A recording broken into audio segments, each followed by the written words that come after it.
ಬಿಡಲಾ ಬಂದೆ ಬಡ್ಕೋಬಾರ್ದಲ್ಲ, ಯಾಕೋ ಹಂಗ್ ಪೇಷಂಟ್ ಅಲ್ವೋ, ನಮ್ ಚಿಕ್ಕಪ್ಪ ಅಂದ್ರೆ ನಮ್ಮ ಚಿಕ್ಕಮ್ಮನ ಗಂಡ. ಅಪ್ಪ ಚಿಕ್ಕಮ್ಮನ ಗಂಡ ಚಿಕ್ಕಪ್ಪನ ಆಗೋದು, ದೊಡ್ಡಪ್ಪ ಆಗ್ತಾರ. ನಿನಗೆ ಗುನ್ನ ಮಗಳೇ, ನೀನ್ ಹೀಗೆ ಮಾತಿನ ಮಧ್ಯೆ ಬಾಯ್ ಆಗ್ತಾ ಇದ್ದು ನಿನ್ನ ಮಹದೇಶ್ವರ ಬೆಟ್ಟ ಕರ್ಕೊಂಡೋಗಿ ಜಾತ್ರೆ ಮಧ್ಯೆ ಬಿಟ್ಬಿಡ್ತೀನಿ ಅಷ್ಟೇ. ನಿಂತ್ಕೊಂಡೆ ಮಾತಾಡ್ತಿದ್ದೆ, ಕರ್ಕೊಂಬರೋ. ಬರೀ ಚಿಕ್ಕಪ್ಪ.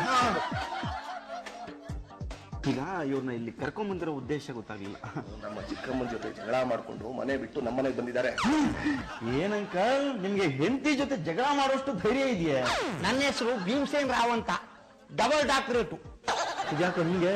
ಅವ್ರಿಗೆ ಸ್ವಲ್ಪ ಕಿವುಡು ಕಣೋ, ಜೋರಾಗಿ ಮಾತಾಡಿದ್ರೆ ಕೇಳೋದು. ಏನಂತೆ? ಅದು ನೀವು ನೋಡಕ್ ಸಣ್ಣಗಿದ್ರು ಚಿಕ್ಕಮ್ಮನ ಜೊತೆ ಸಖತ್ತಾಗಿ ಗಲಾಟೆ ಮಾಡಿದ್ರಲ್ಲ, ಅದಕ್ಕೆ ಹೊಗಳ್ತಾ ಇದ್ದಾರೆ. ನೋಡೋಬಿಟ್ಟಲ್ಲ, ಬಾಂಬ್ ತಯಾರಿಸು ಜಿಲಿಟಿನ್ ಕಡ್ಡಿನೂ ಸಣ್ಣಗೆ ಇರುತ್ತೆ. ತುಂಬಾ ಚೆನ್ನಾಗಿ ಮಾತಾಡ್ತೀರಾ. ಎಲ್ಲಿ ತನಕ ಓದಿದ್ದೀರಾ? ನಿದ್ದೆ ಬರೋ ತನಕ ಓದಿದ್ದೇನಮ್ಮ. ಓದಿದ್ರೆ ನಿದ್ದೆನೆ ಬರೋಲ್ಲ. ಸರಿ, ಹಾಗಾದ್ರೆ ನಾನ್ ಬರ್ದಿರೋ ಕಥೆ ಕವನ ಎಲ್ಲ ಕೊಡ್ತೀನಿ, ಓದ್ತೀರಾ? ಈಗಾಗಲೇ 2 ಡಾಕ್ಟರೇಟ್ ತಗೊಂಡಿದ್ದೀನಿ, 3ನೇದಕ್ಕೆ ಪ್ರಯತ್ನ ಮಾಡ್ತಾ ಇದ್ದೀನಿ. ಅಯ್ಯೋ ಕಂದ, ಸ್ವಲ್ಪ ಸುಮ್ಮನೆ ಇರೋ. ಅಂಕಲ್, ಹೇಗೂ ಬರೋದ್ ಬಂದಿದ್ದೀರಾ, ಇಲ್ಲೇ ಇದ್ದು ಊಟ ತಿಂಡಿ ಎಲ್ಲ ಮುಗಿಸ್ಕೊಂಡು ಹೋಗಿ. ಇವತ್ತು ನೀನೇ ಬಾಯಿ ತುಂಬಾ ಊಟ ಮಾಡ್ಕೊಂಡು ಹೋಗಿ ಅಂತ ಹೇಳ್ತಾ ಇದ್ಯಾ. ನಮ್ ದುರದೃಷ್ಟ ನೋಡು, ಇವತ್ತೇ ಊರ್ಗ್ ಹೋಗ್ತಾ ಇದೀವಿ. ಇಟ್ಟಿರ್ತೀನಿ, ಬಂದ್ಮೇಲೆ ತಿನ್ನು. ಬಿಟ್ಟಲ್ಲ, ತಮಾಷೆ ಮಾಡಿದ್ ಸಾಕು. ಸೀರಿಯಸ್ ಆಗಿ ಒಂದ್ ವಿಷಯ ಹೇಳ್ತೀನಿ ಕೇಳು. ನಮ್ ಚಿಕ್ಕಮ್ಮನ ಕರ್ಕೊಂಡ್ ಬರೋದಕ್ಕೆ ನಾವು ಮೈಸೂರು ಹೊರಟಿದೀವಿ. ನಮ್ ಚಿಕ್ಕಪ್ಪ ಮನೇಲಿ ಒಬ್ಬರೇ ಇರ್ತಾರೆ.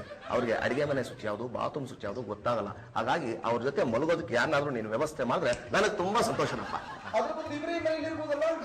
ಹೌದೌದು, ಇವ್ರು ಇಲ್ಲೇ ಇದ್ರೆ ನಾನ್ ಬರ್ದಿರೋ ಕಥೆ ಕವನ ಎಲ್ಲ ಓದ್ತಾರೆ. ಇಲ್ಲಿ ನಮ್ ಚಿಕ್ಕಪ್ಪ ನಮ್ಮನೇಲಿ ಇರೋದಕ್ಕೆ ಸಂಕೋಚ ಪಡ್ತಾರೆ. ಇನ್ನು ನಿಮ್ಮ ಮನೇಲಿ ಇರ್ತಾರ? ಅವ್ರು ತುಂಬಾ ಸಾಧು ಪ್ರಾಣಿ ಅಮ್ಮ. ಹೌದು, ನಾ ಸಾಧು ಪ್ರಾಣಿನೇ. ನಾನು ಇನ್ನೊಬ್ಬರ ಮನೇಲಿ ಇರೋಲ್ಲ, ಇನ್ನೊಬ್ರಿಗೆ ತೊಂದರೆ ಕೊಡಲ್ಲ, ಇಂಡಿಪೆಂಡೆಂಟ್ ಆಗಿರ್ಲಿಕ್ಕೆ ಇಷ್ಟಪಡ್ತೀನಿ. ನಾನು ಪ್ರೊಫೆಸರ್ ನೋಡಿ, ನನಗೆ ಯಾರ ಸಹಾಯನೂ ಬೇಡ. ರಂಗ, ನಿಮ್ ಮನೇಲಿ ನಾನು ಧೈರ್ಯವಾಗಿರ್ತೀನಿ, ನೀನು ಧೈರ್ಯವಾಗಿ ಹೋಗಿ ನಿನ್ನ ಹೆಂಡತಿನ ಕರ್ಕೊಂಡು ಬಾ. ರಂಗ, ನೀನ್ ಹೇಳಿದ್ದು ಅವ್ರ ಹೆಂಡತಿನ ಕರ್ಕೊಂಡ್ ಬರ್ತೀನಿ ಅಂತ ತಾನೆ? ಬಿಟ್ಟಲ್ಲ, ನಮ್ಮ ಚಿಕ್ಕಮ್ಮನ ಕರ್ಕೊಂಡ್ ಬರಕ್ ಹೋಗ್ತಾ ಇರೋ ವಿಚಾರ ಅವ್ರಿಗೇನಾದ್ರೂ ಗೊತ್ತಾದ್ರೆ ಇಲ್ಲಿಂದ ಜಾಗ ಖಾಲಿ ಮಾಡ್ಬಿಡ್ತಾರೆ. ಅದಕ್ಕೆ ಸಸ್ಪೆನ್ಸ್ ಅಲ್ಲಿ ಇಟ್ಟಿದ್ದೀನಿ. ನೋಡ ಬಿಟ್ಟಲ್ಲ, ನಮ್ಮ ಚಿಕ್ಕಪ್ಪ ರಾತ್ರಿ ಮಲಗುವಾಗ ಅವ್ರ ಜೊತೆ ಯಾರಾದ್ರೂ ಒಬ್ರು ಇರ್ಬೇಕು. ಅದಕ್ಕೆ ನೀನು ವ್ಯವಸ್ಥೆ ಮಾಡಬೇಕು. ಅಂಕಲ್, ರಾತ್ರಿ ಅದೇ ನಿಮ್ ಚಿಕ್ಕಪ್ಪ ಏನ್ ಮಾಡ್ತಾರೆ, ನಿದ್ದೆ ಮಾಡ್ತಾರೆ. ಎಚ್ಚರ ಆದ್ರೆ 1 ಲೋಟ ನೀರ್ ಬೇಕಾಗ್ಬಹುದು, ಅದನ್ನ ತಗೊಂಡೋಗಿ ಯಾರಾದ್ರೂ ಇಟ್ಬಿಟ್ರೆ ಆಯ್ತು. ಬೇಕಿದ್ರೆ ಆ ಕೆಲಸ ನಾನ್ ಮಾಡ್ತೀನಿ. ಅಯ್ಯ, ನನ್ನ ಹೆಂಡತಿನೇ ನನ್ ಜೊತೆ ಇರ್ಲಿಕ್ಕೆ ಭಯ ಪಡ್ತಾಳೆ, ನೀ ಯಾಕಮ್ಮ ಬರ್ತೀಯಾ? ನಾನ್ ಮಲ್ಕೊಂಡ್ ಬರ್ತೀನಿ ಅಂತ ಏನ್ ಹೇಳ್ದೆ? ನಾನ್ ಹೇಳಿದ್ ನೀರ್ ಇಡಕ್ ಬರ್ತೀನಿ ಅಂದೆ. ನೋಡಿ ಸರ್, ಈ ವಯಸ್ಸಲ್ಲಿ ಅವ್ರು ಎಷ್ಟು ಸ್ಟ್ರಾಂಗ್ ಆಗಿದ್ದಾರೆ. ನರಿ ಹಳೆ ಮರ ಹಳೆ ಕಬ್ನ ಯಾವಾಗ್ಲೂ ಸ್ಟ್ರಾಂಗ್ ಆಗೇ ಇರುತ್ತೆ ಕಣೋ. ಆದ್ರೆ ಅವ್ರ ವಯಸ್ಸಲ್ಲಿ ನಮ್ ಬಿಟ್ಟಲ್ಲ ಏನಾಗಿರ್ತಾನೋ. ಬಿಜರಿ ಇರೋ, ಸ್ವಲ್ಪ ತಾಳ್ಮೆ, ಸ್ವಲ್ಪ ತಾಳ್ಮೆ. ಭಾರತ ಶ್ರೀಲಂಕಾ ಮಧ್ಯೆ ಆಂಜನೇಯ ಕಟ್ಸೋರು ಸೇತುವೆ ಇದೆಯಲ್ಲ, ಅದನ್ನ ಉರುಳಿಸಕ್ಕೆ ಅಂತ ಹೋದಾಗ ಏನಾಯ್ತು ಹೇಳು? ಡ್ರಿಲ್ಲಿಂಗ್ ಮಷಿನ್ ಮುರಿದೋಯ್ತು, ಆಮೇಲೆ ಕ್ರೇನ್ ಹೊಡೆದೋಯ್ತು. ಈ ಡಾಕ್ಟರ್ ವಿಠಲ್ ರಾವ್ ಆ ಸೇತುವೆ ಅಷ್ಟೇ ಗಟ್ಟಿ. ಬೆಳ್ಳುಳ್ಳಿ ಎಲ್ಲ ಚಿತ್ರಣ ತುಂಬಾ ಚೆನ್ನಾಗಿ ಮಾಡಿದ್ಯಾ ಸರ್. ಬೇಕು ಅಂದ್ರೆ ತಟ್ಟೆ ತುಂಬಾ ಚಿತ್ರಾನ್ನ ಹಾಕ್ಸ್ಕೊಂಡ್ಬಿಡಿ, ಸುಮ್ನೆ ಹೋಗ್ಬಿಡ್ಬೇಕು. ಅಂದ್ರೆ ಚಿತ್ರಾನ್ನ ಚೆನ್ನಾಗಿಲ್ವಾ? ಚೆನ್ನಾಗಿದೆ, ಹೋಗೋಷ್ಟು ಚೆನ್ನಾಗಿಲ್ಲ. ಡಾಕ್ಟ್ರೆ, ಬೇಗ ಊಟಕ್ಕೆ ಬನ್ನಿ. ಈ ಮನೇಲಿ ದುಡಿಯೋರ್ ನೀವೇ ಊಟ ಮಾಡ್ತಿಲ್ಲ, ಬಿಟ್ಟಿ ತಿನ್ನೋರ್ ತಿಂತಾನೇ ಇದೆ. ಲೇ ರೇವಳ, ಮಾಡಿರೋದು ಪುಣ್ಗೋಣಿ ಚಿತ್ರಾನ್ನ, ಅದನ್ನ ರೂಮ್ಗೆ ತಂದ್ಕೊಳಕ್ ಆಗ್ತಿರ್ಲಿಲ್ವಾ? ಡಾಕ್ಟ್ರೆ, ನೀವ್ ಹೇಳಿದ್ರೆ ರೂಮ್ಗೆ ತರ್ತಿದ್ದೆ. ಎಣ್ಣೆ ಮೇಲೆ ಕೊಡಿಲ್ಲ ಅದನ್ನ, ಕೊಡಿಲಿ. ಇವತ್ತು ನಾನೇ ನನ್ನ ಮುದ್ದಿನ ಅಣ್ಣನ್ ಬಡಿಸ್ತೀನಿ. ಆಹಾ ಕಂದ, ಪ್ರತಿದಿನ ನಿನ್ನ ಕೈಯಾರೆ ಕತೆ ಕವನ ಬರೀತಾ ಇದೆ, ಇವತ್ತು ನನಗೆ ಊಟ ಬರ್ತಿದ್ಯಾ, ನನಗೆ ಆನಂದ ಕಣ್ಣೀರು. ನೋಡ್ಬೇಕಲ್ಲ, ನಿನ್ನ ಅದೃಷ್ಟನೇ ಅದೃಷ್ಟ ಕಣ. ನಿನ್ನ ಎಷ್ಟದಂತೆ ಹೆಂಡತಿ ಸಿಗ್ಲಿಲ್ಲ ಅಂದ್ರು ಒಳ್ಳೆ ತಂಗಿ ಸಿಕ್ಕಿದಾಳೆ, ಒಳ್ಳೆ ಅಡಿಗೋಳು ಸಿಕ್ಕಿದಾಳೆ ಕಣ. ನನ್ನ ಹೆಂಡತಿ ವಿಷಯ ಬಿಟ್ಟು ಬೇರೆ ಏನ್ ಬೇಕಾದ್ರೂ ಮಾತಾಡೋ. ಫೋನ್ ಬಂತು, ಕೂದಲ ಅಂತರದಲ್ಲಿ ಬಚಾವ್. ಹಲೋ ರೀ, ಇವತ್ ಹೋಗಿ ಚಿಕ್ಕಪ್ಪಂಗೆ ಕಂಪ್ನಿ ಕೊಡಿ. ಅವ್ರ ಹೆಂಡತಿಗೆ ಬಿಡು, ಅವ್ರ ಇನ್ನೂ ಬಂದಿಲ್ವಲ್ಲ. ಅದಕ್ಕೆ ನಾನ್ ಏನೇ ಮಾಡ್ಲೆ? ಹೋಗಿ ಅವ್ರ ಜೊತೆ ಮಲ್ಕೊಳ್ಳಿ ಅಂತ ಹೇಳ್ತಾ ಇದೀನಿ. ಲೇ, ಯಾರ್ಯಾರ್ದು ಮನೆಗೆ ಹೋಗಿ ಮಲ್ಕೊಳಕ್ಕೆ ನಾನೇನ್ ಗೂರ್ಕನೇನೆ? ಅಯ್ಯೋ, ಹಾಗಲ್ಲ ರೀ, ಪಾಪ ಅವ್ರ ಕಿವಿ ಕೇಳ್ಸೋದಿಲ್ಲ, ಜಾಗ ಬೇರೆ ಹೊಸದು. ಹಾಸಿಗೆಗೋ ಇಲ್ಲ ಮಂಚಕ್ಕೋ? ಅಯ್ಯೋ, ಮನೆಗ್ ಹೊಸಬ್ರು ಅಂತ ಹೇಳ್ತಿರೋದು. ಪಾಪ ವಿಶಾಲು ಚಿಕ್ಕಪ್ಪಂಗೆ ಬೇರೆ ಮನೆಗೆ ಹೋಗಿ ಮಲ್ಗೆ ಅಭ್ಯಾಸ ಇಲ್ಲ, ಅದಕ್ಕೆ ನೀವ್ ಹೋಗಿ ಅವ್ರ ಜೊತೆ ಇರಿ. ನೋಡು, ನಾನು ಯಾರ್ಯಾರ್ದು ಮನೆಗೆ ಹೋಗಿ ಮಲ್ಕೊಳಕ್ಕೆ ದೊಡ್ಡ ರಾಜಕಾರಣಿ ಅಲ್ಲ, ನಾನು ಹೋಗಲ್ಲ ಅಷ್ಟೇ. ಸರಿ, ಹೋಗ್ಬೇಡಿ, ಬಿಡಿ. ಮುರಾರಿ ಕೈ ಫೋನ್ ಕೊಡಿ. ಲೇ ಗುಜರೆ, ಲಾಲಿ ಫೋನ್. ಏನಲ್ಲಿ ಮುರಾರಿ, ಇವತ್ ರಾತ್ರಿ ರಂಗನಾಥ್ ಅವ್ರ ಮನೆಗೆ ಹೋಗಿ ವಿಶಾಲು ಚಿಕ್ಕಪ್ಪನ ಜೊತೆ ಮಲ್ಕೊಳ್ಳೋ. ಲಾಲಿ, ನಮ್ ಸಂಬಂಧಿಕರ ಮನೆ ಆಗಿದ್ರೆ ಪರವಾಗಿಲ್ಲ, ಹೋಗಿ ಹೋಗಿ ನಾನು ರಂಗನಾಥ್ ಮನೇಲಿ ಮಲ್ಕೊಳ್ಳೋದ? ಮುರಾರಿ, ನೀನೇ ಹೋಗ್ ಹೋಗ್ಲಿಲ್ಲ ಅಂದ್ರೆ ಬೇರೆ ಇನ್ಯಾರೋ ಹೋಗ್ತಾರೆ. ಪಾಪ ರಂಗನಾಥ್ ಅವ್ರು ನಮ್ಮೆಲ್ರಿಗೂ ಆಪ್ತ್ರಲ್ವಾ? ಹೌದು ಹೌದು, ರಂಗನಾಥ್ ಅವರು ವಿಶಾಲ್ ಅವರು ಈ ಮನೆ ಆಗ್ತಾರೆ. ಅಡಿಗೆ ಮನೆಗೆ ಪರಮಾಪ್ತರು. ಅವ್ರು ಬರೋದ್ರಿಂದಲೇ ನಮ್ಮನೆ ಜಾಸ್ತಿ ರೇಷನ್ ತರ್ಸದ್ ಗೊತ್ತಾ? ಅವರಿಂದಾನೆ ನಮ್ ಬ್ಯಾಂಕ್ ಬ್ಯಾಲೆನ್ಸ್ ಕಡಿಮೆ ಆಗ್ತಾರ. ಲಾಲಿ, ನಾನು ಅಲ್ಲಿಗೆ ಹೋಗಲ್ಲ. ಅಯ್ಯೋ, ಈ ಮನೇಲಿ ನನ್ ಮಾತ್ ಕೇಳೋರು ಯಾರು ಇಲ್ವೇ? ಹೇಳಿ, ನಾನೇನ್ ಮಾಡ್ಬೇಕು? ಬೆಟ್ಟನ ಕಿತ್ತಂದಿಡ್ಬೇಕಾ? ಚಂದನ ಹೇಳಿರೋ ನಾಯಿಗಳೆಲ್ಲ ತಂದು ಮುತ್ತೈದೆನಾಗ್ರಿ ಬಿಡ್ಬೇಕಾ? ಲೇ ಗುಜರಿ, ನಮ್ಮ ಮುಂದೆ ಇರೋದು ನಾಯಿ ವಿಷಯ ಅಲ್ವೋ, ಡಾಕ್ಟರ್ ಭೀಮಸೇನ್ ರಾವ್ ವಿಷಯ. ಲೋ ವಿಠಲ, ಲಾಲಿ ಏನೇ ವಿಷಯ ಹೇಳಿ ಅದನ್ನ ನಾನು ಮಾಡ್ತೀನಿ ಕಣ. ಲಾಲಿ ಭೀಮಸೇನ್ ರಾವ್ ಮನೆಗೆ ನಾನು ಮಾಡ್ಕೊತೀನಿ. ನಮ್ಮಲ್ಲಿ ನಾನು ಹೋಗ್ತೀನಿ. That's very good. Okay, bye. Good night. Okay bye. Sir, ಬೇಜಾರು ಮಾಡ್ಕೋಬೇಡಿ, ಬಿಡಿ, ಅವರೇ ಹೋಗ್ಲಿ. ಹೊಸ ಜಾಗ, ಹೊಸ ಜನ, ಹೆಚ್ಚು ಕಮ್ಮಿ ಆಗ್ಬಿಟ್ರೆ ಕಷ್ಟ. ಎತ್ತಲೇ, ಎಂತೆಂತ ಪೇಷಂಟ್ ಗಳು ನೋಡಿದೀನಿ ನಾನು. ಈ ಮುದ್ಕಪ್ಪನ್ಗೆ ಹೆದರ್ಕೊಂಡ್ಬಿಡ್ತೀನ. ಹೋಗೆ ಬೆಡ್ಶೀಟ್ ದಿಮ್ ತಗೊಂಬ. ಡಾಕ್ಟ್ರೆ, ನಿಮ್ ಜೊತೆ ನಾನು ಬರ್ಲಾ?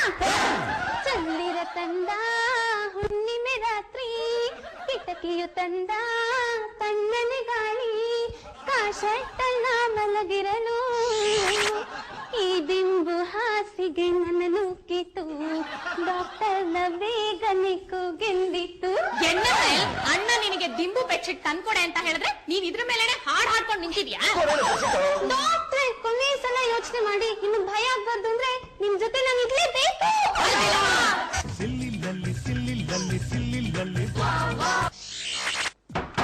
ಅಂಕಲ್, ಅಂಕಲ್, ಮನೇಲಿ ಯಾರು ಇಲ್ಲ. ನೀವೇನಿಲ್ಲ ಅಂಕಲ್. ನೀವ್ ಯಾರು? ನಾನು ಡಾಕ್ಟರ್ ವಿಠಲ್ ರಾವ್, ಲಲಿತಾಮನ್ ಗಂಡ. ಹೌದಾ? ಬರಯ್ಯ ಬಾ, ನೀನು ತುಂಬಾ ಒಳ್ಳೆ ಡಾಕ್ಟರ್ ಅಂತ. ಮತ್ತೆ ಅಷ್ಟು ಸುಲಭ ಅಲ್ಲ ನಾವು. ಹಾಗಿರ್ಬೇಕು ಕಣಯ್ಯ. ಜನ ಬಹುಬಂಧನದಿಂದ ಬಿಡುಗಡೆ ಪಡಬೇಕು ಅಂತೇಳಿ ಕಾಡಿಗೆ ಹೋಗ್ತಾರೆ, ತಪಸ್ ಮಾಡ್ತಾರೆ, ಊಟ ಬಿಡ್ತಾರೆ. ಆದ್ರೆ ನೀನು ಒಂದೇ ಒಂದು ಇಂಜೆಕ್ಷನ್ ಇಂದ ಜನಗಳನ್ನ ಶಿವನ ಪಾದ ಸೇರಿಸ್ಬಿಡ್ತೀಯ. ನಿನ್ನಂತರ ಇರುವುದ್ರಿಂದ ರಾಷ್ಟ್ರ ಜನಸಂಖ್ಯೆ ಸ್ವಲ್ಪನಾದ್ರೂ ಕಂಟ್ರೋಲ್ ಅಲ್ಲಿ ಇರುವುದು. ಇವಾಗೇನು ಒಳಗಡೆ ಬರ್ಲೋ ಇಲ್ಲ ವಾಪಸ್ ಹೋಗ್ಲೋ? ಅಯ್ಯ, ಕೋಪ ಮಾಡ್ಕೊಳ್ಬೇಡ ಕಣಯ್ಯ, ತಮಾಷೆ ಮಾಡಿದೆ. ನಾನು ಪ್ರೊಫೆಸರ್ ನೋಡು, ಪಾಠ ಮಾಡ್ಬೇಕಿದ್ರೆ ಮಧ್ಯ ಮಧ್ಯೆ ತಮಾಷೆ ಮಾಡ್ತೀನಿ, ಹುಡುಗರಿಗೆ ತಲೆ ಹೊತ್ತಲಿ ಅಂತ. ಈಗ ನೀ ಏನ್ ತಗೊಳ್ತೀಯ? ಕಾಫಿ, ಟೀ, ಬೋರ್ನ್ವಿಟಾ, ಹಾಲು? ಏನೇ ಬೇಡ, ಸುಮ್ಮನೆ ನಡ್ರಿ ಅಂಕಲ್, ಮಲ್ಕೋಣ. ಒಳ್ಳೇದಾಯ್ತು. ಏನಾರು ಕೇಳಿದ್ರೆ ಮಾಡ್ಕೊಳ್ಳಿಕ್ಕೆ ಮನೇಲಿ ಏನೂ ಇರ್ಲಿಲ್ಲ. ಅಲ್ಲ ನಡ್ರಿ ಅಂಕಲ್, ತಗೋಬರೋ ಹೊತ್ತಾಯ್ತು. ಬಾ ಬಾ ಬಾ ಬಾ. ನೀನು ಎಲ್ಲಿ ಮಲಗ್ತೀಯಪ್ಪ? ಅಂಕಲ್, ಯಾರೋ ಬಂದಿದ್ದಾರೆ, ಬಾಗಿಲು ತೆಗಿರಿ, ಬಾಗಿಲು ಬಾಗಿಲು. ಅಯ್ಯ, ಈ ಏರಿಯಾದಲ್ಲಿ ನಮ್ಗೆ ಯಾರು ಗುರ್ತು ಪರಿಚಯ ಇಲ್ಲಪ್ಪ, ನೀನೇ ಹೋಗಿ ಬಾಗಿಲು ತೆಗಿ.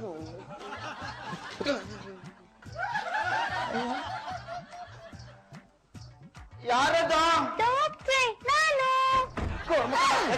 ಡಾಕ್ಟ್ರೆ, ನಿಮಗ್ ಮಧ್ಯರಾತ್ರಿ ತಲೆನೋವು ಬಂದ್ರೆ ನೀವೇನ್ ಮಾಡ್ತೀರಾ? ಅದಕ್ಕೆ ಬೌಲ್ ತಂದೆ, ತಗೊಳ್ಳಿ. ಕೊಡಿಲಿ, ಹೊರಡು. ಡಾಕ್ಟ್ರೆ, ಗುಡ್ ನೈಟ್ ಹೇಳಲ್ವಾ? ಡಾಕ್ಟ್ರೆ, ಯಾರ ಹೆಣ್ಮಗಳು? ಕೆಲಸದವಳು ಇಟ್ಕೊಂಡಿದೀಯಾ? ಬಾಯಿ ಮೊಣ್ಣಾಕ. ಏನಂದೆ? ಅಡಿಗೆ ಅವಳು ಒಂದೆ. ಅಡುಗೆ ಮಾಡ್ತಾಳ? ಮಾಡ್ಲಿ ಮಾಡ್ಲಿ. ನೀವೇ ನಿಲ್ ಮಲಗಿದ್ದೀರಲ್ಲ, ರೂಮ್ ಅಲ್ಲಿ ಮಲಗಲ್ವಾ? ನನಗೆ ಹಾಲನ್ ಮನಿಕೊಂಡೆ ಅಭ್ಯಾಸ. ಓ, ಏನೋ ಓದ್ತಾ ಇದ್ದೀರಾ? ಹಾ, ನಿದ್ದೆ ಬರೋ ತರ್ಕೊಂಡು ಓದ್ತೀನಿ. ನೀವ್ ಓದ್ತೀಯಾ? ಓ, ಕುಳ್ಗೋಣೆ. ಹಾ, ಗುಡ್ ನೈಟ್.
ಯಾಕೆ ಹೆದರ್ಕೊಂಡು ಅನ್ಕೊಂಡಿದ್ದೀರಾ? ನಾನು ಹೇಳ್ದೆ ನಾನು ನಿಮ್ ಜೊತೆ ಬರ್ತೀನಿ ಅಂತ. ಸುಮ್ನೆ ನಿಂತ್ಕೊಳ, ನೀನೇನಾದ್ರೂ ಅಲ್ಲಿ ಇದ್ದಿದ್ದು ಎದೆ ಹೊಡ್ಕೊಂಡು ಸತ್ತೋಗ್ಬಿಡ್ತಿದೆ ಅಷ್ಟೇ. ಅಣ್ಣ ಅದೇನಾಯ್ತು ಅಂತ ಸರಿಯಾಗಿ ಹೇಳ್ಬಾರ್ದಾ? ಸಿಲ್ಲಿ ಅವರೇ, ನಿಮ್ಮ ಅಣ್ಣ ಎದುರು ಪುಕ್ಲ ಎದುರ್ಕೊಂಡು ಸಾಯ್ತಾನೆ. ಗುಜರೆ ಸುಮ್ನೆ ಕೂತ್ಕೊಳ್ಳೋ ನೀನು. ಆ ಮನುಷ್ಯನ ಮೈ ಮೇಲೆ ದೆವ್ವ ಬರುತ್ತೋ. ಏನ್ ಹೇಳ್ತಾ ಇದೀಯ ಅಣ್ಣ ನೀನು? ಆ ಮನೇಲಿ ವಿಶಾಲು ರಂಗ